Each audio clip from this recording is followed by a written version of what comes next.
di leen fàttali budget mat na lu tollook 200 milliards ak lu taftalu lu ñu ko nàkkal ngir kaaraangeek biir réew mi ak sécurité wu askan bi muy 200 et quelques milliards ci bañ ko koy voteel nag ku ci mel ni bàjjan Aïssata Tall Sall mu ngi koy xamal ni ko mbubbam politicien waroo koo sol yow da ngaa war a sol mbubb moo xam ne dafay daal di mën a ëmb sénégalais yépp ci sa biir ci biir foofu itam leeral na fa ne étudiants yi kenn amu ci gaañu par balle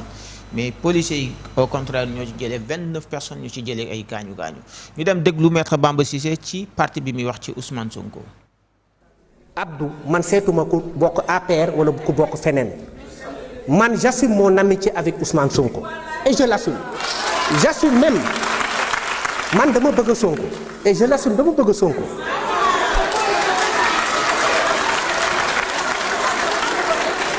waaye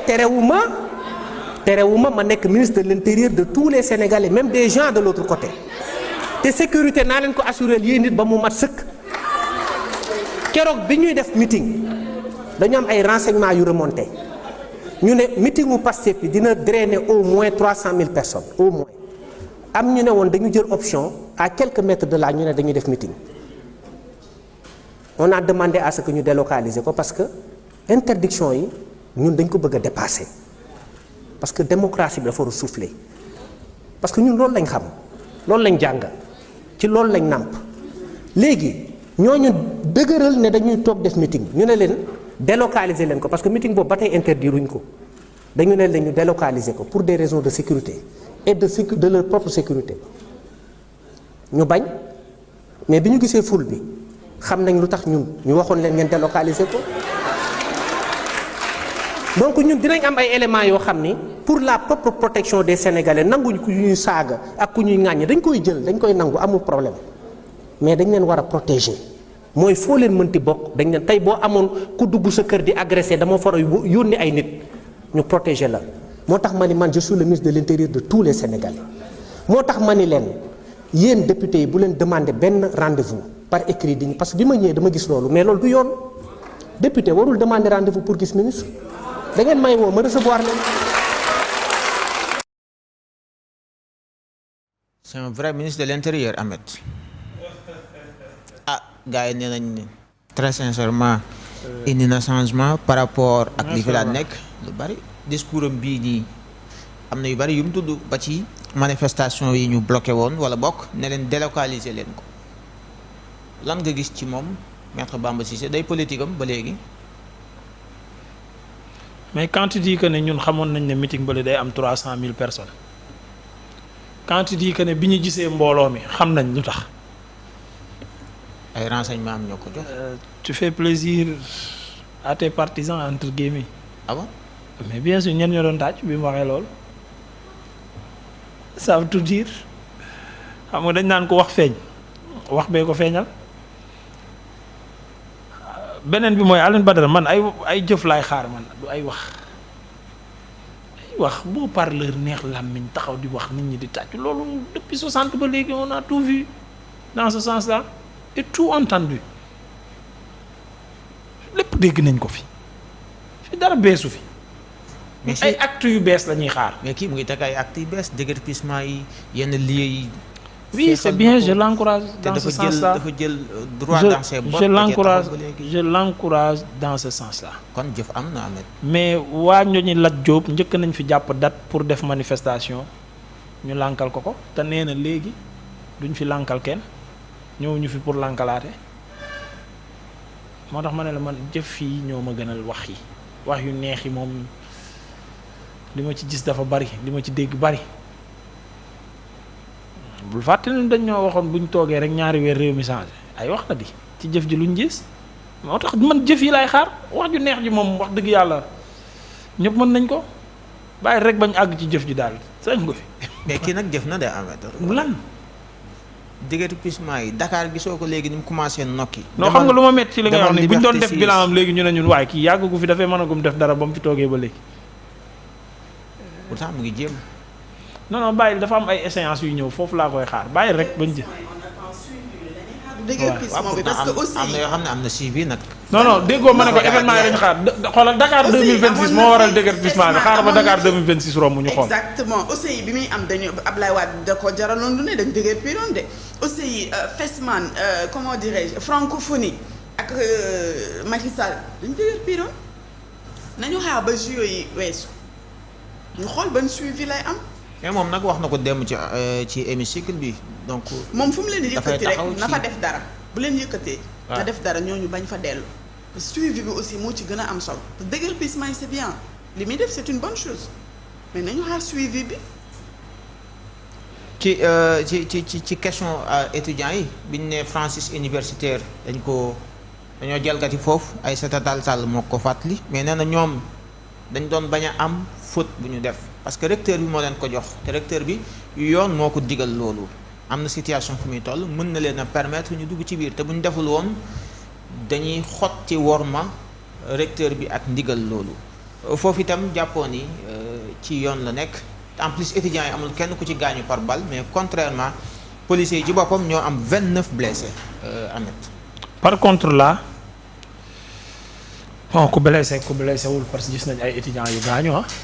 waaye mais nee na bal nag blessé wu leen. waaw xamul lu leen blessé waaye policiers yi tamit bal blessé wu leen mënoo taxaw ne tu es le ministre de l'intérieur de tous les Sénégalais taxaw ñuy lim ay blessé ngay lim ñi nga blessé la kese mooy li ma la sànq bu jëf ji ñëwee rek nga gis leneen xam nga suis le ministre de l'intérieur de tous les Sénégalais. après ay Sénégalais tase seen biir ay blessé am de tout bord nga lim say blessé yow en tant que ministre de l'intérieur nangu woo lim beneen camp bi ñu fa blessé alors beneen bi mooy. recteur bi li mu def. waaw man lim na ay article lim na lépp du sama domaine techniquement xaw ma ci dara sama njàng soriwul mais sama xel fii laa toog wax ne li recteur bi def ànd naa ci. pour la bonne et simple raison. li fi xewoon mënoo nekk responsable foofu gis ay mbir yi amaat ngay seetaat bañ fiy taalaat bibliothèque wala bañ fiy taalaat auto responsable kuddu wala bañ fiy saccager restaurant il faut prendre les devants loolu sax mooy responsabilité. il faut prévoir les choses donc pour man ci loolu la am sens de l'anticipation mu jox ndigal police pour ñu dugg ci biir et bu ñu fa duggul woon lan mooy xew tey jii kenn xamul mais bu ñu fa duggul woon dara xew tamit lan la ñuy wax ana responsable yi. alors pour man loolu moom wax dëgg yàlla su yenn yëngu-yëngu yi amee ñi nga xam ne ñoom ñooy kilifa bërëb ba yëngu-yëngu amee il faut ñu jël seeni matuwaay. man xam naa mer li xew Sénégal jamono yi at yi passé man duma ci ànd ak ku ko mënti def man xam naa mer baare tali xam naa mer taal ci digg tali bi xam naa mer takk brassard rouge mais mer toj oto mer taal bibliothèque mer taal këru jàmbur mer taal bis taal tata yooyu c'est inhumain kenn waru ko seetaan ci réew mi ak ku nekk ministre de l'intérieur ak ku mënti doon kuy manifester te dafa war a dakk ci réew mi. nit ñi bu ñu meree nañ ko wanee neneen pas yàq li ñëpp bokk wala yàq alalu jàmbur loolu tooñ la nga tooñ ñar bi la te kenn waru ko accepter ndax benn sénégalais gënul beneen sénégalais bii réclamer bourse am sénégalais bii réclamer salaire am sénégalais bii réclamer droit wam ak sénégalais bi toog liggéey alalam teg ko ñoom ñëpp ce sont des sénégalais bii réclamer droit am ndax dafa war a yàq droit wu mobilité wu man mi am samay soxla war a ñëw seen teraanga non. est-ce que dafa war a fekk sama alal ma gaare ko mu taal ko non est-ce que dafa war a taal banque dafa war a taal terre dafa war a taal BRT non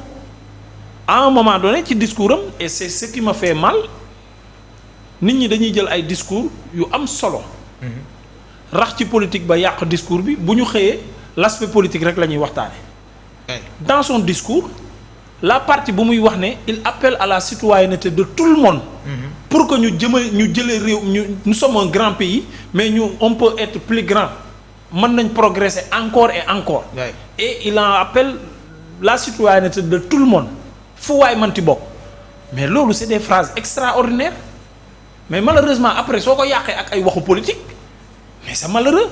lan moo ci waxu politique nga jàpp. mooy ay 300 000 personnes alors que ñun ñëpp xam nañ ne 300 000 personnes nekkul woon foofu c'est ay wax ne am na ñeneen ñu taxawoon fële ne dañuy meeting nangam ak nangam yooyu c'est des détails politiques pour man en tant que quand tu dis que tu es le ministre de l'intérieur de tous les Sénégalais ces détails là waroo cee dugg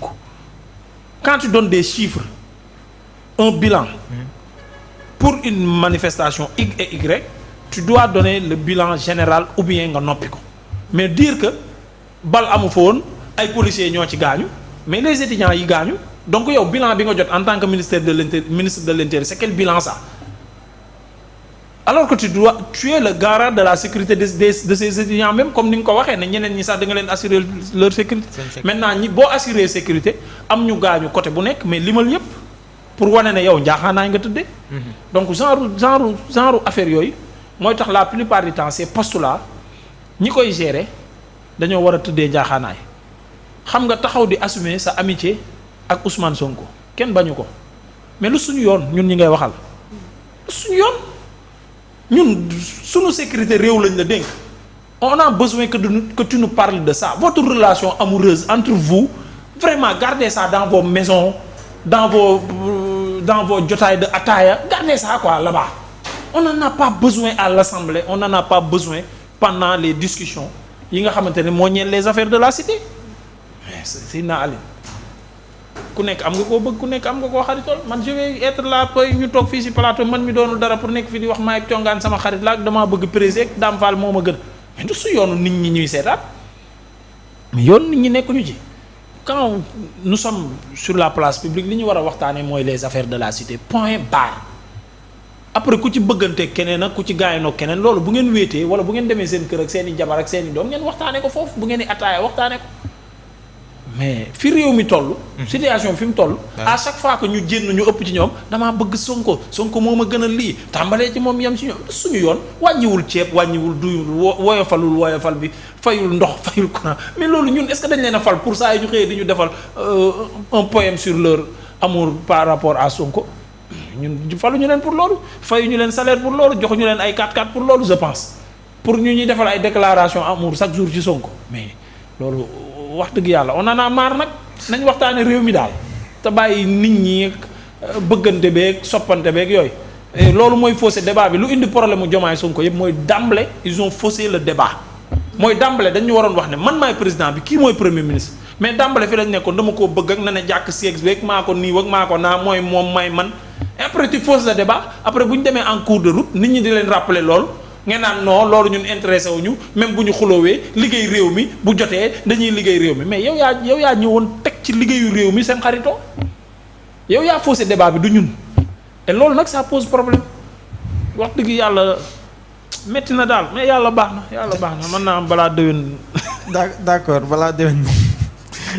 yàlla xam lay xew mais donc.